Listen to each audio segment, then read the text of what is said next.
నమస్కారం ఘంటారావానికి స్వాగతం. ముందుగా ప్రధానాంశాలు. రాష్ట్రంలో 3 ఎమ్మెల్సీ స్థానాలకు కొనసాగుతున్న పోలింగ్.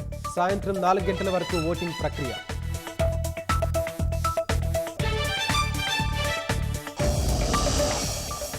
ఆపరేషన్లు వేగంగా పూర్తి చేసేలా శ్రమిస్తున్న సహాయక సిబ్బంది. టీబీఎం భాగాల్ని గ్యాస్ కట్టెలతో కత్తిరించి వేరు చేసేందుకు ప్రణాళిక. ఎస్ఎల్బీసీ టన్నెల్లో 8 మంది చిక్కుకుపోవడం దురదృష్టకరమన్న హరీష్. సహాయక చర్యల్లో ప్రభుత్వం నిర్లక్ష్యంగా వ్యవహరిస్తోందని ఆరోపణ. ప్రజలందరికీ వర్తించేలా ఒకే పింఛను పథకానికి ఈపీఎఫ్ఓ కసరత్తు. నిర్మాణ రంగ కార్మికులు, గిగ్ వర్కర్లకు వర్తించేలా రూపకల్పన. నాటోలో చేరడాన్ని ఉక్రెయిన్ మర్చిపోవాలన్న ట్రంప్. యుద్ధాన్ని ముగించేందుకు పుతిన్తో త్వరలోనే భేటీ అవుతానని వెల్లడి.